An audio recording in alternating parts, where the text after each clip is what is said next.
What would be most useful for you in this conversation? How could I best help you? Yes, I wrote down some points.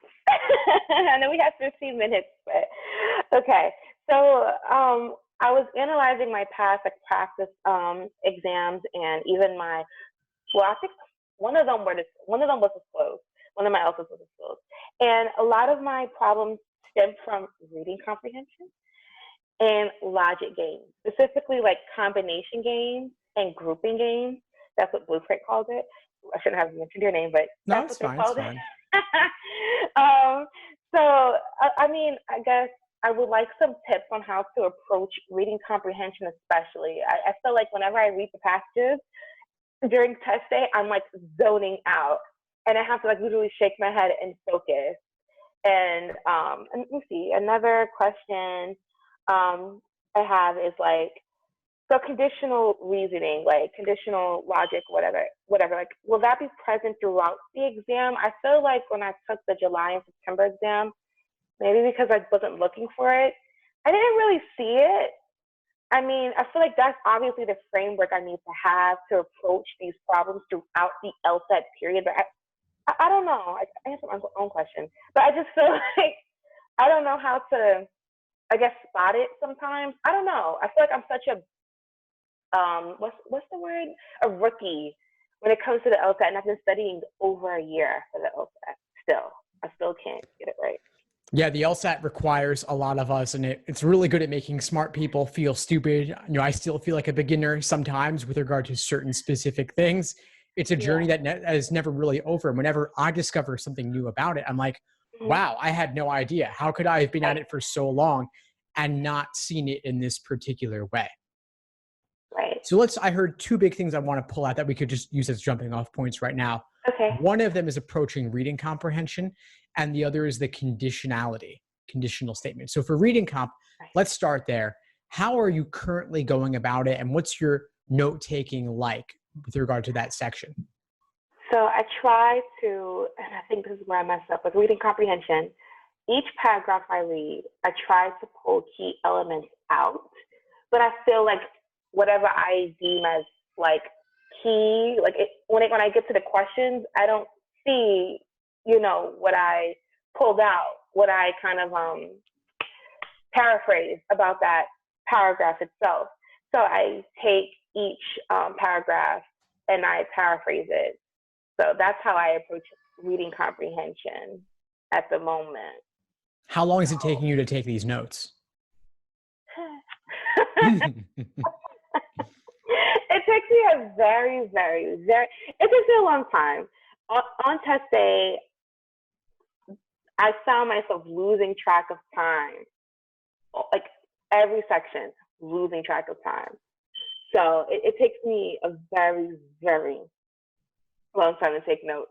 Because sometimes, let's say if I get to a question that didn't address what I pulled out, I'm like, let me read it again. I have to read that paragraph again. So I always have to backtrack. So that's what I'm doing now. Okay, that's good. That's good to be aware of. So the first thing we have to figure out how long is it actually taking you, and could we get that down to a manageable benchmark? Like, let's say maybe you're spending 15 minutes just taking notes on one passage.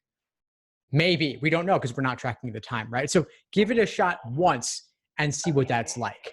Then so 15 minutes taking notes on LSAT reading comp for one passage. That's obviously not workable on test day because you have 8 minutes, 45 seconds to do an entire passage and questions. But could we go from 15 minutes on note taking to 10 to 7 to 5 to 3? And then if you were down to 3 minutes, then you've got enough time to actually do the questions too. But I guess my question is like, how can I, like, before I studied for the LSAT, I used to skim through passages. If I was in class, obviously I have to read the context, but usually I just skim. I skim through articles I just pull out important facts. I feel like how can I read a passage of that's practically a page and a half. Technically, it's like 450 words. I think each what is Each it? passage, yeah. Each passage. Sorry about that, Steve. How can I limit that? How can I limit that? Like 3 minutes a passage. How can I do that? Well, with time, it doesn't happen overnight. What I'm suggesting is, as an exercise, you gradually reduce the amount of time you're giving yourself to take these notes. So, first, to start off, give yourself all the time in the world. Then cut that down a little bit. Maybe you cut it down 10% or 20%, and you see, can you compress your note taking? Maybe you work Okay. faster, and maybe there's also some things that didn't really even need to be in your notes. What if you could reduce your time allotted on the note taking to a point where it was down to 5 minutes or less, ideally 3 minutes or less, and your accuracy didn't really drop? How cool would that be? It's possible. It just takes time. Okay. And another question I have for you. So there's 10 weeks until June 8th, that. Like, how many hours a day should I be studying? Currently, I'm studying 4 hours a day with 1 day's rest. So is that sufficient? Like, how should I proceed It's with really my about studying? whatever you can reasonably do, what you can get out of it without burning out. So 4 hours is a perfectly reasonable amount of time. Just ask yourself, are you burning out? Are you staying fresh? Are you taking breaks? And are you making forward progress? That's ultimately the most important thing. Okay. 'Cause I seen your like stay at home like LSAT study schedule like that. So I was like, I looked at the times and it totaled about 4 hours or so with breaks. When I usually study, I don't have a break, so maybe I should incorporate like breaks in between the time I have. Maybe that will help me stay fresh. Exactly. Yeah, I think you'll get Yeah. more out of it if you do take some breaks. 4 hours in one stretch is a lot of time, especially if everyone's stuck at home these days and like you can really start to get that cabin fever, you know? Yes. You're in New York, right? Yeah, I am. Yeah, so we have to stay home. Mm-hmm. Yeah. And it's such a scary thing. So, okay, definitely. I'll definitely listen to that. And let me see. One of my last questions, right? When it comes to logic games, I sign myself. I will read the rules. I understand the rules. I diagram it correctly. When it gets to the questions, I feel like I don't apply like what they're asking like correctly. Like I have an example. It's a tiered ordering game. In June 2013, it was a question. So I know you have to like kind of find something that will replace that rule that will give you the same effect. But for some reason, I still couldn't like connect it and just diagram it. I don't know. It was just really confusing. So Yeah, so it sounds like you're asking about rule substitution or rule equivalency questions.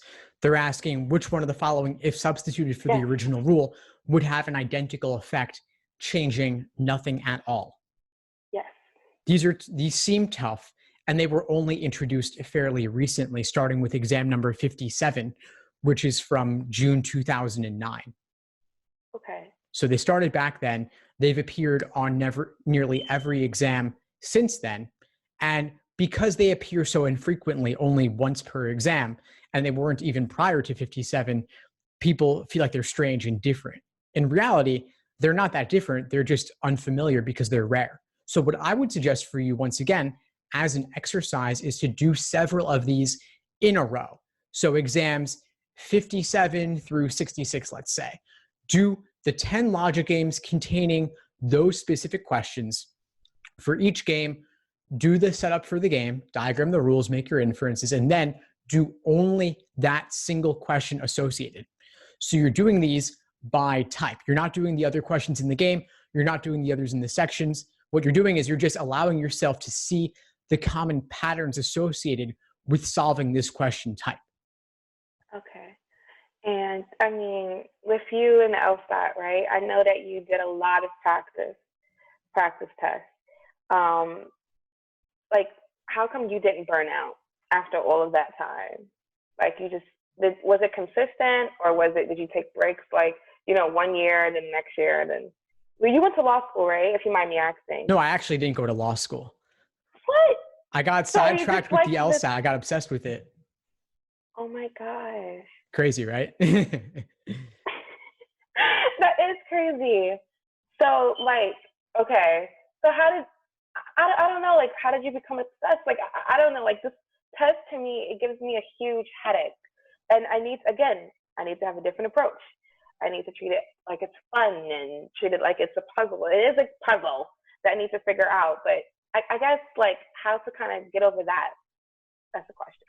Yeah, I think you've got to become genuinely interested in what goes into making this exam and why is it an exam used for law school admissions. I know it's easy to say this is dumb. It doesn't test anything. What do logic games have to do with anything at all? But if you could imagine that there was actually a reason why each of these sections and each of these question types is on the LSAT, how does it connect to what you do in law school? How does it connect to legal thinking? And also, who are the people who make this? I actually befriended one of these people who used to write actual LSAT questions. I've done a few discussions with him on the YouTube channel and podcast. I've also done a book of written interviews with him as well. And it's really interesting to get inside their mindset in terms of how they're laying those traps for everybody. You know, it's really clever of them the way they go about it. And I actually ended up writing my own logic games just as an exercise and seeing what kind of traps could I lay for students. If you can lay the traps and you know what the traps are, you're much less likely to fall for them, right? Right. So that's the kind of approach I got into with this exam pretty quickly. Okay. All right. That's definitely good to know. And that's the approach I'll take on from now until June. Okay. So I know our 15 minutes are up, but I wanted to say thank you so much. Before we sign off, what would you say is the biggest insight you got from our call today? I mean, having a positive attitude about the LSAT. You seem really interested. You are obviously interested in the LSAT and helping students like me. And I guess another one is just when it comes down to isolating certain types of questions, questions that I have issues with, whether it be an LR or logic games. Like, what was that? I don't know. Sorry. Isolating those questions, focusing on those question types and improving that way, as opposed to just kind of revisiting when I'm like taking, let's say I take one LR section, I take that. I'm not really focusing on my weak point. I'm taking, let's say I take the September LSAT, section 2, let's say it's LR. I'm being presented with different types of questions rather than isolating the rule equivalency question, you know what I mean? And so that's what I'll take on from this, like just focusing on doing that instead of just forgetting about it. And I'll attack it later on. So that's what I'll do. Awesome. Well, it sounds like you have a plan. I'll try to have this plan. I'll try to implement the plan. Awesome. Well, again, it was great connecting with you. Keep in touch. Let me know if you need anything at all as you move forward. Thank you, Steve. I appreciate it. Thanks for tuning into the show. Please subscribe if you haven't done so already to be notified of new episodes as I release them. And feel free to reach out if you need anything at all as you move forward with your prep. I'm happy to help however I can. In the meantime, I'll wish you all the best and take care.